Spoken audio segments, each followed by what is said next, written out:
मोर दुलरवा देशवासी मन जोहार।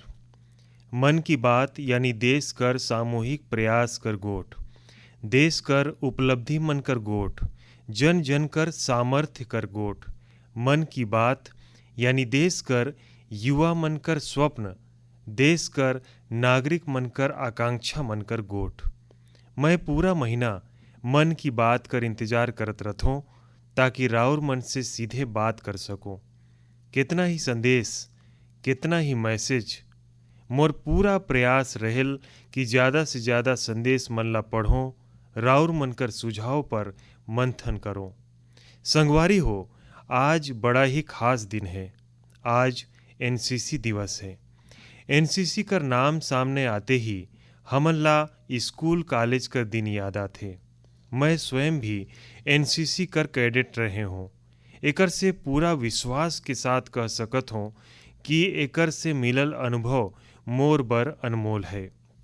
एनसीसी युवा मन में अनुशासन, नेतृत्व और सेवा कर भावना पैदा करथे। राउर अपन आसपास देखे हो, जब भी कहीं कोई आपदा होथे, चाहे बाढ़ कर स्थिति हो, कहीं भूकंप आइस हो, कोई हादसा होइस हो, उहाँ मदद करे बर एनसीसी के कैडेट जरूर मौजूद हो जाते हैं। आज देश में एनसीसी ला मजबूत करे बर लगातार काम हुआ है। 2014 में करीब 14 लाख युवा एनसीसी से जुड़े रहिन। अब 2024 में 20 लाख से ज़्यादा युवा एनसीसी से जुड़िन हैं। पहले के मुकाबले 5000 और नवा स्कूल कॉलेज मन में अब एनसीसी कर सुविस्ता हो गई से। और सबले बड़का बात, पहले एनसीसी में लड़की कैडेट कर संख्या करीब 25% कर आसपास ही होत रहीस। अब एनसीसी में लड़की कैडेट कर संख्या करीब करीब 40% हो गई से। बॉर्डर किनारे रहे वाला युवा मन ला ज़्यादा से ज़्यादा एनसीसी से जोड़े कर अभियान भी लगातार जारी है। मैं युवा मन से आग्रह करूं कि ज़्यादा से ज़्यादा संख्या में एनसीसी से जुड़ी। राउर देखे हो, राउर कोई भी नौकरी में जाई, एनसीसी से राउर व्यक्तित्व निर्माण में बड़ा मदद मिली। संगवारी हो, विकसित भारत का निर्माण में युवा मन कर भूमिका बड़ा है।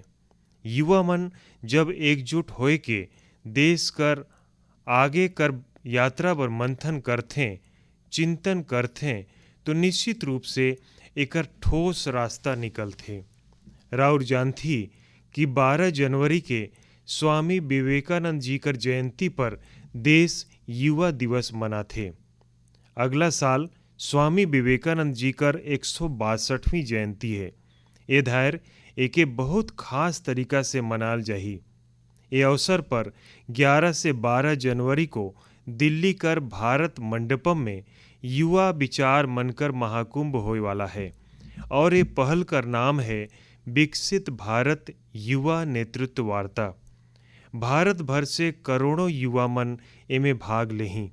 गांव, विकासखंड, जिला, राज्य और वहां से निकलकर चुनल ऐसन 2000 युवा भारत मंडपम में विकसित भारत युवा नेतृत्व वार्ता बर जुटी। राउर मन ला याद होही, मैं लाल किला कर प्राचीर से ऐसन युवा मन से राजनीति में आए कर आह्वान करे हों जिनकर परिवार कर कोई भी व्यक्ति और पूरा परिवार कर राजनीतिक पृष्ठभूमि नहीं है। ऐसन 1 लाख युवा मन ला, नवा युवा मन ला राजनीति से जोड़े बर देश में कई ठे विशेष अभियान चलही। विकसित भारत युवा नेतृत्व वार्ता भी ऐसन ही एक प्रयास है। एमे देश और विदेश से विशेषज्ञ आहीं, अनेक राष्ट्रीय और अंतर्राष्ट्रीय हस्ती मन भी रहीं। मैं भी एमे ज़्यादा से ज़्यादा समय उपस्थित रहूं। युवा मन ला सीधे हमर सामने अपन योजना मन ला रखे कर अवसर मिलही। देश ये योजना मन ला कैसे आगे लेकर जा सकत है, कैसे एक ठोस नक्शा बन सकत है, एकर एक खाका तैयार करल जाही, तो राउर भी तैयार हो जाई। जो भारत कर भविष्य का निर्माण करे वाला है, जो देश कर भावी पीढ़ी हैं उनकर बर बहुत बड़ा मौका आत है। आई मिलकर देश बनाई, देश ला विकसित बनाई।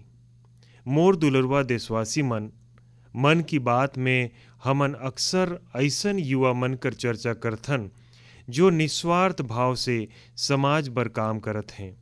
ऐसन कितना ही युवा हैं जो लोग मनकर छोटा छोटा समस्या मनकर समाधान निकाले में जुटिन हैं। हमन अपन आसपास देखी तो कितना ही लोग दिख जाते हैं जेमन के कोई ना कोई मदद चाहिए, कोई जानकारी चाहिए। मोके ये जानकर बहुत अच्छा लगिस कुछ युवा मन समूह बनाकर एकस गोठ ला भी शुरू करिन है। जैसे लखनऊ कर रहे वाला वीरेंद्र हैं, वो बुजुर्ग मन ला डिजिटल जीवन प्रमाण पत्र कर काम करे में मदद करथे। राव जानत ही कि नियम कर मुताबिक जम पेंशन लेहे वाला मन ला साल में एक बार जीवन प्रमाण पत्र जमा कराना होथे। 2014 तक एकर प्रक्रिया ए रहीस कि एके बैंक में जाकर बुजुर्ग मन ला खुद जमा करना पड़त रहीस। राउर कल्पना कर सकत ही कि एकर से हमर बुजुर्ग मन ला कितना असुविधा होत रहीस। अब ये व्यवस्था बदल चुकी से। अब डिजिटल जीवन प्रमाण पत्र देहे से चीज मन बहुत सरल हो गई है। बुजुर्ग मन ला बैंक नहीं जाना पड़थे। बुजुर्ग मन ला तकनीकी कर कारण से कोई दिक्कत ना आए। एमे वीरेंद्र जैसन युवा मन कर बड़ा भूमिका है। वो अपन क्षेत्र कर बुजुर्ग मन ला एकर बारे में जागरूक करत रहथे। इतना ही नहीं, वो बुजुर्ग मन ला तकनीकी प्रेमी भी बनात हैं। ऐसन ही प्रयास मन से आज डिजिटल जीवन प्रमाण पत्र पाए वाला मनकर संख्या 80 लाख कर आंकड़ा पार कर गई से। एमे से 2 लाख से ज़्यादा ऐसन बुजुर्ग हैं जिनकर उम्र 80 से भी पार हो गई से। संगी हो, कई गो शहर में युवा मन सियान मन ला डिजिटल क्रांति में भागीदार बनाए बर आगे आत हैं। भोपाल कर महेश हरे अपन मोहल्ला कर कई गो सियान मन ला मोबाइल कर माध्यम से पैसा देना सिखाइन है। ए बुजुर्ग मन कर पास स्मार्टफोन तो रहीस, लेकिन ओकर सही उपयोग बताए वाला कोई नहीं रहीस। सियान मन ला डिजिटल अरेस्ट कर खतरा से बचाए बर भी युवा मन आगे आइन हैं। अहमदाबाद कर राजीव लोग मन ला डिजिटल अरेस्ट कर खतरा से आगाह करत हैं। मैं मन की बात कर पिछला कड़ी में डिजिटल अरेस्ट कर चर्चा करे रहें। ए तरह कर अपराध कर सबसे अधिक शिकार सियान मन ही बनथे। ऐसन में हमन कर ए फर्ज है कि हमन ओ जम झनला जागरूक बनाई और साइबर ठगी से बचे में वो लोग मनकर मदद करी। हमन ला बार बार लोग मन ला समझाना पड़ी कि डिजिटल अरेस्ट नाम कर सरकार में कोनो भी प्रावधान नहीं है। ये सरासर झूठ है। लोग मन ला फंसाए कर एगो षड्यंत्र है। मोके खुशी है कि हमर युवा साथी एक काम में पूरा संवेदनशीलता से भाग लेहत हैं और दूसर मन ला भी प्रेरित करत हैं। मोर दुलरवा देशवासी हो, आजकल बच्चा मन कर पढ़ाई ला लेके कई तरह कर प्रयोग होता है। कोशिश ये है कि हमन कर बच्चा मन में रचनात्मकता बढ़े, किताब मन कर प्रति ओमन में प्रेम बढ़े। कहबो करथे कि किताब मन इंसान कर सबसे अच्छा दोस्त होथे और अब ये दोस्ती ला मजबूत करे बर पुस्तकालय से ढेर सुघर जगह और का होही। मैं चेन्नई कर एगो उदाहरण रौरे मन से कहना चाहत हूँ। यहाँ बच्चा मन बर एगो ऐसन पुस्तकालय तैयार करल गई से जो रचनात्मकता और सिखाई कर केंद्र बन गई से। एला प्रकृत अरिवगम कर नाम से जानल जायल। ए पुस्तकालय कर सुझाव तकनीकी कर दुनिया से जुड़ल श्री राम गोपालन जी कर देन है। विदेश में अपन काम कर दौरान ओ हरे नया तकनीक कर दुनिया से जुड़ल रहिन, लेकिन ओ बच्चा मन में पढ़े और सीखे कर आदत विकसित करे कर बारे में भी सोचत रहिन। भारत लौट के ओ हरे प्रकृत अरिवगमला तैयार करिन। एमे 3000 से भी अधिक किताब मन हैं जेमन ला पढ़े बर होड़ लगल रहेल। किताब मन कर अलावा ये पुस्तकालय में होए वाला कई तरह कर काम भी बच्चा मन ला लुभात हैं। कहानी कहे कर समय हो, चाहे कला सीखना हो, चाहे मेमोरी ट्रेनिंग क्लास हो, रोबोटिक पाठ हो, चाहे फिर लोग मन कर बीच में बोले कर कला हो, यहाँ हर कोई बर कुछ न कुछ जरूर है जो उमन ला पसंद आयल। संगी हो, हैदराबाद में फूड फॉर थॉट फाउंडेशन हरे भी कई गो सुघर एकन पुस्तकालय बनाइन हैं। इनकर भी प्रयास यही है कि बच्चा मन ला अधिक से अधिक विषय कर ठोस जानकारी कर संगे पढ़े बर किताब मन मिल पाए। बिहार में गोपालगंज कर प्रयोग पुस्तकालय कर चर्चा तो आसपास कर कई ठन शहर में होए लगी से। ये पुस्तकालय से करीब 12 गांव कर युवा मन ला किताब पढ़े कर सुविधा मिले लगी से। संगे संगे पुस्तकालय पढ़ाई में मदद करे वाला दूसर जरूरी सुविधा मन ला भी उपलब्ध करवात है। कुछ पुस्तकालय तो ऐसन है जो प्रतियोगी परीक्षा मन कर तैयारी में छात्र मन कर बहुत काम आत हैं। ये देखना सचमुच में बहुत सुखद है कि समाज ला सशक्त बनाए में आज पुस्तकालय कर बेहतरीन उपयोग होवत है। आप मन भी किताब मन से दोस्ती बढ़ाई और देखी कि कैसे राउर जीवन में बदलाव आत है। मोर दुलरवा देशवासी हो, परसों राते मैं दक्षिण अमेरिका कर देश गयाना से लौटे हों। भारत से हजारों किलोमीटर दूर गयाना में भी एगो छोटा भारत बसेल। आज से लगभग 180 बरिस पहले गयाना में भारत कर लोग मल्ला खेत में मजदूरी करे बर दूसर काम बर ले जाल गए रहिस। आज गयाना में भारतीय मूल कर लोग राजनीति, व्यापार, शिक्षा और संस्कृति कर हर क्षेत्र में गयाना कर नेतृत्व करत हैं। गयाना का राष्ट्रपति डॉक्टर इरफान अली भी भारतीय मूल कर हैं, जो अपन भारतीय विरासत पर गर्व करते हैं। जब मैं गयाना में रहन ओहिच घनी मोर मन में एगो विचार आए रहिस, जो मैं मन की बात में राउर मन से कही सुनात हूँ। गयाना कर तरह ही दुनिया कर दर्जन भर देश में भी लाखों कर संख्या में भारतीय हैं। दशकों पहले कर 200 से 300 साल पहले कर उनकर पूर्वज मनकर अपन कहानी मन है। का राउरे ऐसन कहानी मन ला खोज सकत ही कि कौन तरह से भारतीय प्रवासी हरे अलग अलग देश में अपन पहचान बनाइन, कैसे ओ हरे उहाँ कर आज़ादी कर लड़ाई कर भीतरे हिस्सा लेहिन, कैसे उमन अपन भारतीय विरासत ला जिया के रखिन। मैं चाहत हूँ कि राउरे मन ऐसन सच्चा कहानी मन ला खोजी और मोर संगे साझा करी। राउरे मन ए कहानी मन ला नमो ऐप पर या माई जीओवी पर #इंडियन डायस्पोरा स्टोरीज कर संगे भी साझा कर सकत ही। संगी हो, राउरे मन ला ओमान में चलत एगो ढेरेच सुघर प्रोजेक्ट में भी बहुत दिलचस्पी लगी। कई ठन भारतीय परिवार कई शताब्दी से ओमान में रहत हैं।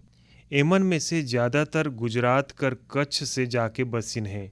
ये लोग मन व्यापार कर महत्वपूर्ण कड़ी तैयार करिन। आज भी ओमन कर पास ओमानी नागरिकता हवे, लेकिन भारतीयता ओमन कर भीतरे रग रग में बसल है।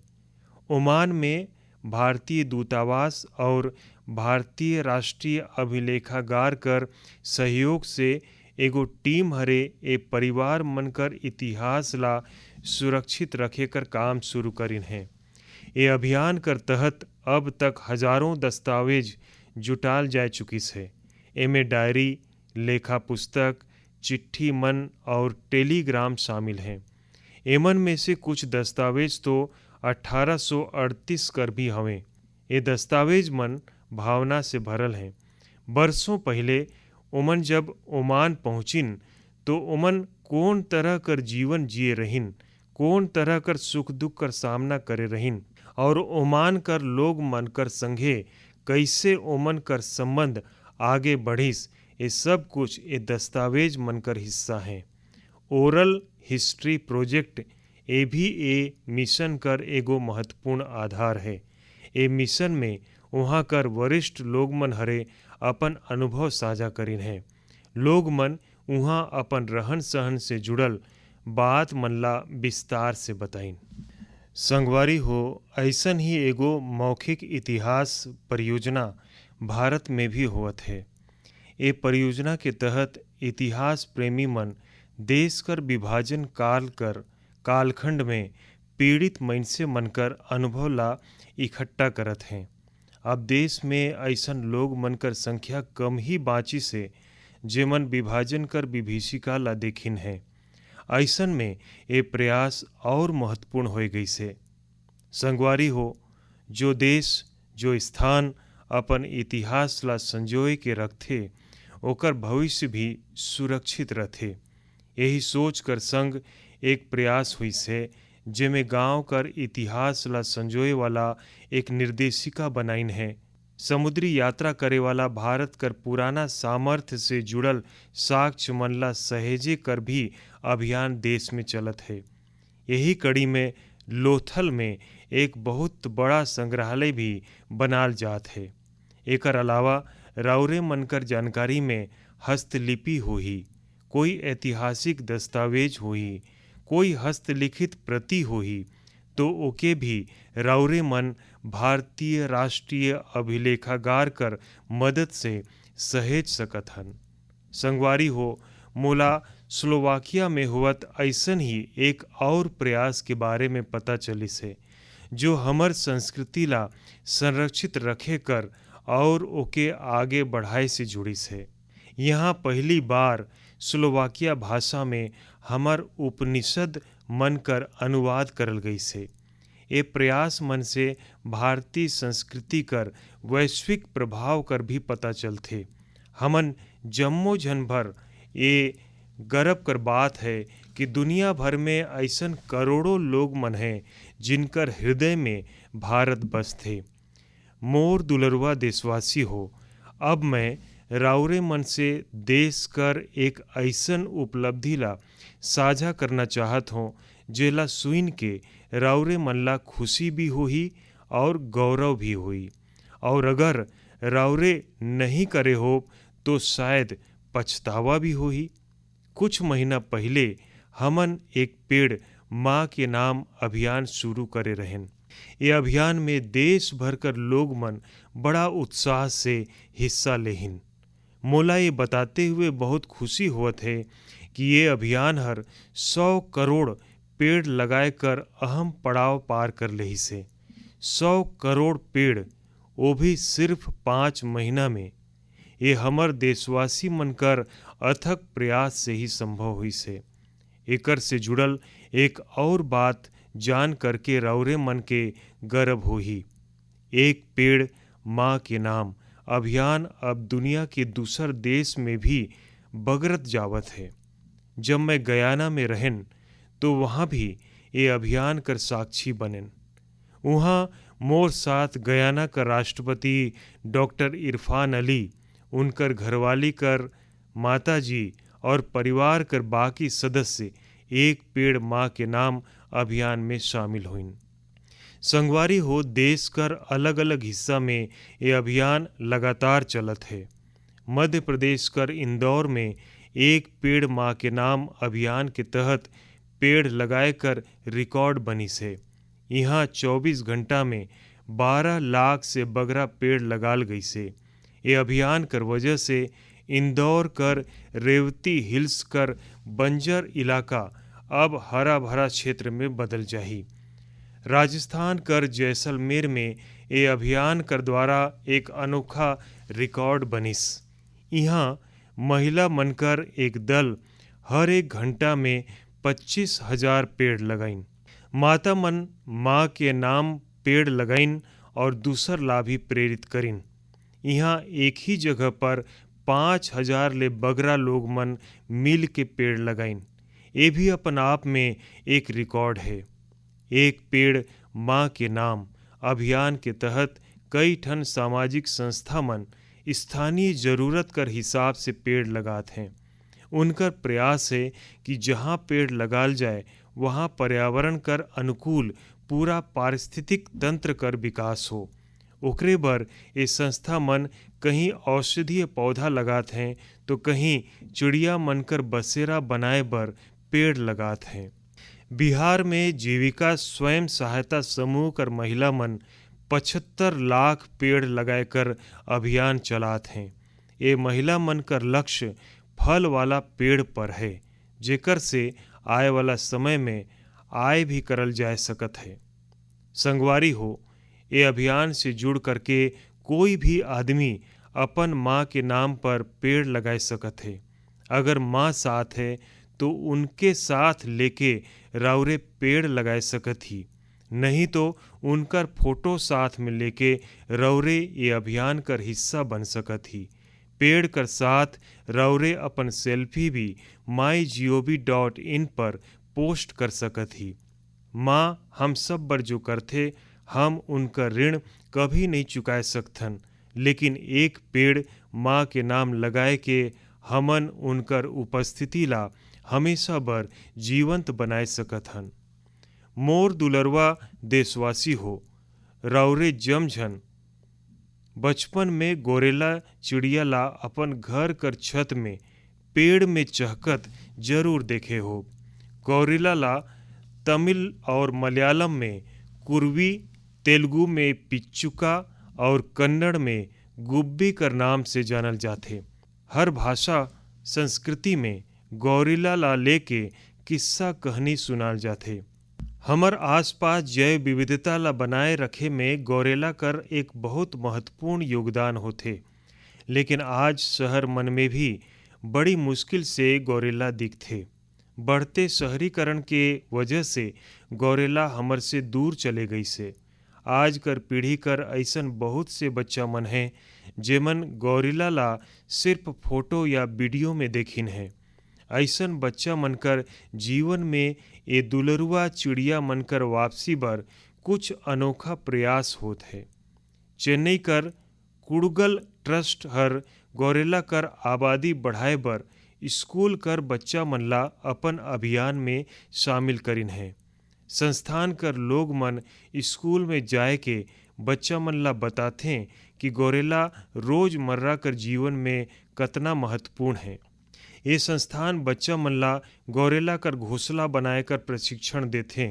एकर बर संस्थान कर लोग मन बच्चा मन ला लकड़ी कर एक छोटा सा घर बनाए बर सिखाइन। एमे गोरिल्ला कर रहे खाए कर इंतजाम करिन।